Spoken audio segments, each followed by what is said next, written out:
तनवीर भाई, India has one, क्या महसूस कर रहे हैं, कैसा देख रहे हैं? मैं तो वही महसूस कर रहा हूँ जो मैं पहले दिन से बोल रहा था कि इन्होंने पूरा एडवांटेज उठाना है। दुबई में सिर्फ खेल के वो उनको एडवांटेज मिला। जय शाह की पूरी कोशिश थी, आईसीसी और जय शाह एक ही है, पूरी कोशिश थी ऐसी पिचेस बनाना जहाँ पे इनके स्पिनर्स को फायदा हो। अगर मेरी इनसे बात होती तो मैं ये कहता कि भाईजान जो थोड़ा सा चिटा विकेट बनाया ना, इसको थोड़ा सा और चिटा कर। देखिए, I am not taking any credit away from India, well deserve, बहुत अच्छा खेले हैं, जीते हैं। और बहुत सारी चीज़ें ऐसी हैं, मैं ये समझता हूँ इस प्रोग्राम के तवस्सुल से, आई थिंक सारे जितने भी क्रिकेट बोर्ड हैं उन सबको चाहिए आफ्टर द टूर्नामेंट वो आईसीसी को कुछ ना कुछ तो रिपोर्ट देते ही होंगे ना, तो उनको रिपोर्ट देनी चाहिए और उनको कहना चाहिए कि क्या आया, ये सारी चीज़ें आपने जो की हैं क्या वो फेयर थी। चैंपियंस ट्रॉफी के फाइनल का रिजल्ट आ गया और इंडिया ने न्यूजीलैंड को बड़े आसानी के साथ गो के सेकंड लास्ट ओवर तक मैच गया, लेकिन इंडिया ने बड़ी आसानी के साथ ये फाइनल जीत लिया। दोस्तों, इंडिया की जीत के बाद इंडिया ने चैंपियंस ट्रॉफी जीती और साथ ही पाकिस्तान में कुत्तों ने भौंकना शुरू कर दिया है और इल्जामात लगाने शुरू कर दिए हैं। पॉइंट शकलैन ने उठाया ना, तो इसको भी मद्देनजर रखना चाहिए क्योंकि इस तरह आप जरूर जीते, क्योंकि जी आप अच्छा खेलेंगे तो जीतेंगे, लेकिन दूसरों को ये महसूस ना हो कि जी ये अनफेयर है, हमारे साथ फेयर नहीं हुआ। तो ये वाली फीलिंग है ना, नहीं आनी चाहिए, स्पेशली जिस टाइम आईसीसी का टूर्नामेंट हो। दोस्तों, स्वागत है आप सभी का। इंडिया न्यूजीलैंड को चैंपियंस ट्रॉफी के फाइनल में हरा के 12 साल बाद चैंपियंस ट्रॉफी जीत लिया है। इंडिया के जीतते ही पाकिस्तानियों की जल गई, जो न्यूजीलैंड का सपोर्ट इसलिए कर रहे थे कि इंडिया ना जीते, क्योंकि इंडिया उनका दुश्मन है। इंडिया वालों ने यहाँ आकर ट्रॉफी खेलने से मना कर दिया था। इंडिया वालों ने ट्रॉफी जीत के उनको पिछवाड़े में आग लगा दिया है। तनवीर अहमद तो रोने लगा है, टीवी पे ही नहीं बोल रहा कि मैं इस जीत को नहीं मानता हूँ। ये टीम चीटिंग किया है, बिना चीटिंग के टीम न्यूजीलैंड को हरा नहीं सकता है। मैं तो न्यूजीलैंड को सपोर्ट कर रहा था, आईसीसी ने इंडिया को जितवाया है। इस बेवकूफ़ के साथ इंजमाम आलू शकलैन ने भी बोला इंडिया को बहुत फेवर मिला है, इसीलिए न्यूजीलैंड को हरा दिया। न्यूजीलैंड बहुत अच्छी टीम थी, उसने हमको हराया था घर में आके हमको, और इंडिया से कैसे हार गई फिर। अब दोस्तों, इन गधों को कौन समझाए, इंडिया इन सब का बाप है। आइए दोस्तों, देखते हैं तनवीर का रोना धोना, कितना गुस्से में वो इंडिया को चैंपियंस ट्रॉफी बनने के बाद। तनवीर भाई, इंडिया हैज वन, क्या महसूस कर रहे हैं, कैसा देख रहे हैं? मैं तो वही महसूस कर रहा हूँ जो मैं पहले दिन से बोल रहा था कि इन्होंने पूरा एडवांटेज उठाना है। दुबई में सिर्फ खेल के वो उनको एडवांटेज मिला। जय शाह की पूरी कोशिश थी, आईसीसी और जय शाह एक ही है, पूरी कोशिश थी ऐसी पिचेस बनाना जहाँ पे इनके स्पिनर्स को फायदा हो। अगर मेरी इनसे बात होती तो मैं ये कहता कि भाईजान जो थोड़ा सा चिटा विकेट बनाया ना, इसको थोड़ा सा और चिटा कर देते और ऐसा कर देते कि दूसरों के लिए खेलना बहुत ज़्यादा और मुश्किल हो जाता। तो ये तो हमें पहले ही पता था ये सब कुछ हो रहा है, क्योंकि ऐसा ये कोई देखिए, हम तो ये कह रहे हैं ना कि जो उनकी टीम अच्छी है, कोई नो डाउट, बैटिंग अच्छी, सब कुछ अच्छा, स्पिनर अच्छे, फास्ट बॉलर अच्छे, सब कुछ।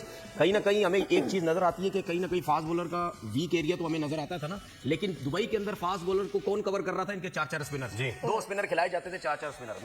मैंने थोड़े आज स्टैट्स निकलवाए सर, बताएं। पाकिस्तान के अंदर जितने भी मैचेस खेले गए, ज्यादातर कितने रन बन रहे थे? 300 प्लस, 300 प्लस। अब ये इंडिया बांग्लादेश का मैच हुआ, 228 रन बने सिर्फ, ठीक है। चेज कितने पे हुए? 47 ओवर में। उसके बाद इंडिया पाकिस्तान का मैच हुआ, 241 रन बने, चेज कितने में हुए? 43 ओवर में। उसके बाद इंडिया न्यूजीलैंड का मैच हुआ, 249 रन पहली इनिंग में बने और चेज हुए 46 जो है ओवर्स में। ऑस्ट्रेलिया के खिलाफ 264 हुए, चेज हुए 49 ओवर में। ये सारे इंडिया की मैचेस हैं। आज भी देख लें, 251 चेज हुए 49 ओवर्स में। अब मुझे ये बताइए कि ये कौन सी मेहनत करनी पड़ी रोहित शर्मा को, इतनी क्या प्रेशर उसके ऊपर आया कि भाई मतलब यानी वो हमें नजर आया किसी भी मैच में वो पैनिक होता हुआ नजर आया? नहीं है। पैनिक माने इस चीज को कि आपको एडवांटेज था, आपने पूरी कोशिश की कि हम यहाँ पे खेलेंगे। अभी शो स्टार्ट होने से पहले बात कर रहा था, 2023 का एशिया कप हुआ, कहाँ हुआ? दुबई में। दुबई सारी टीमें वहां पे थी, किसी ने कोई बात बोली नहीं कि जी इंडिया वहां इतना अच्छा परफॉर्म कर रहा है, दूसरे कुछ नहीं कर रहे, अफगानिस्तान कुछ नहीं कर रहा, या पाकिस्तान कुछ नहीं कर रहा, तो श्रीलंका कुछ नहीं कर रहा, तो फलाना कुछ नहीं कर रहा। किसी ने कोई बात नहीं की। क्यों? सब टीमें वहां थी, सब टीमों के पास वही अपॉर्चुनिटी थी जो इंडिया के पास थी। ये तो खुली उन्होंने बदमाशी लगाई कि जी हमने खेलना है वहां पे, ठीक है, बस उसके अलावा कुछ भी नहीं होगा। भाई सीधी बात है, उसी टीम ने जीतना था ना, उनकी बैटिंग के ऊपर प्रेशर आया। अब आप ये जितने भी मैच में बता रहा हूं आपको, इतना आखिरी ओवर में जीते भाई, 8 नंबर पे तो उनकी बैटिंग है।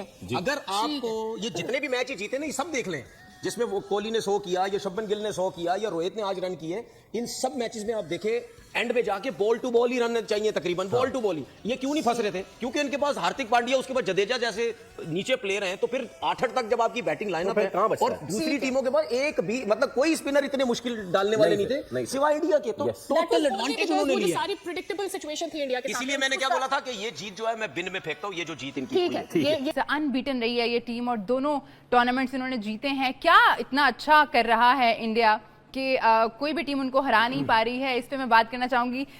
सकी भाई, India is just too good for everyone these days. पिछले कुछ सालों से आप उनकी परफॉर्मेंस देखें, आप लास्ट 3 इवेंट्स देखें, लास्ट जो 2023 का वर्ल्ड कप फाइनल था वो फाइनल हार गए बट थ्रू आउट जीतते हुए आए थे। उसके बाद लास्ट T20 वर्ल्ड कप देखें, वो जीत गए और आज ICC चैंपियंस ट्रॉफी के फाते करार पाए हैं।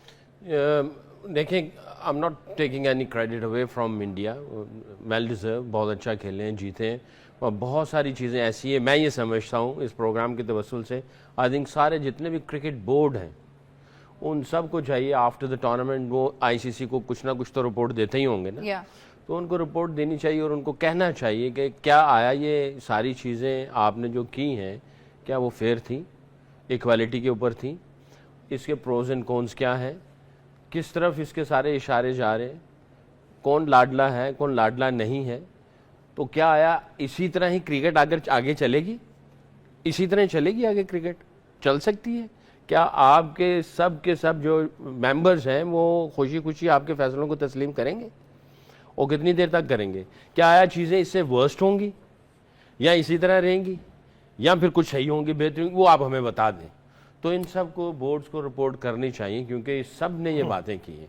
बाकी अगर कोई चीज़ ऐसी हो रही हो कि जिसकी सिकलैन बात कर रहा है तो इस दफ़ा सारे लोगों ने शोर मचाया है। पहले पाकिस्तान सिर्फ शोर मचाता था, अब है ना सारी दुनिया ने कहा है कि जी ये वाली चीज़ अब सारों की नज़र में आई है, तो अब ICC को भी देखना पड़ेगा इस चीज़ को। तो ये है, लेकिन इन सारी चीज़ों के बावजूद भी इंडिया की जो तारीफ़ है जिस तरह की वो क्रिकेट खेलने तो ज़रूर करनी चाहिए कि उन्होंने बेशक वो एक ही जगह पे खेल रहे थे, दूसरी टीमों को मुश्किल तो थी, लेकिन बहुत दफ़ा ये होता है कि जी आप अपनी होम सीरीज़ खेल रहे होते, ज़रूरी नहीं है कि आप जीतते हैं। सो आपको अच्छी क्रिकेट खेलनी ही पड़ती है। तो इंडिया ने अच्छी क्रिकेट खेली है, एडवांटेज उनको ज़रूर था, लेकिन ये वाला क्रेडिट भी देना चाहिए कि जी उन्होंने अच्छी क्रिकेट खेली। इंडिया ने न्यूजीलैंड को बड़े आसानी के साथ गो के सेकंड लास्ट ओवर तक मैच गया, लेकिन इंडिया ने बड़ी आसानी के साथ ये फाइनल जीत लिया। और इस इंडिया की जीत के अंदर मेरा ज़ाती ख्याल ये है, बहुत सारे लोग मेरे से डिसएग्री करेंगे, कि एक वेन्यू पे बैठना, एक वेन्यू के ऊपर खेलना, एक ही होटल में रुकना, एक ही जगह पे प्रैक्टिस करनी, कंडीशन का पहले से पता होना, सेमीफाइनल के वेन्यू का भी पता होना, फाइनल के वेन्यू का भी ऑलरेडी क्योंकि पहले से अनाउंस होता है, तो एक टीम के लिए ये बड़ा कंफर्ट माहौल होता है, उसके लिए बड़ा आसान होता है तमाम चीज़ों को लाइन अप करना। लेकिन इन तमाम एडवांटेजेस के बावजूद मैं इंडिया की जीत में जिस चीज़ का सबसे ज़्यादा किरदार समझता हूँ वो इंडियन कैप्टन रोहित शर्मा का है। हमें रोहित शर्मा की तारीफ़ करनी चाहिए कि उस शख्स ने जिस तरीके से अपने 4 स्पिनर्स को मैनेज किया। न्यूजीलैंड की वो टीम जो ट्राई नेशन सीरीज़ पाकिस्तान में जीती हुई थी, न्यूजीलैंड की वो टीम जो कि इस टूर्नामेंट के अंदर तकरीबन एक ऐसी क्रिकेट खेल रही थी, सेंचुरियां उनकी तरफ से आ रही थी, अब तक वो 5 सेंचुरियां स्कोर कर चुके थे, तो वो बड़े अच्छे तरीके से क्रिकेट खेल रहे थे। लेकिन पहले वो 2 मार्च को इंडिया के सामने यहाँ दुबई स्टेडियम के अंदर राउंड मैच भी हारे और अब वो इंडिया के सामने फाइनल मैच भी हारे।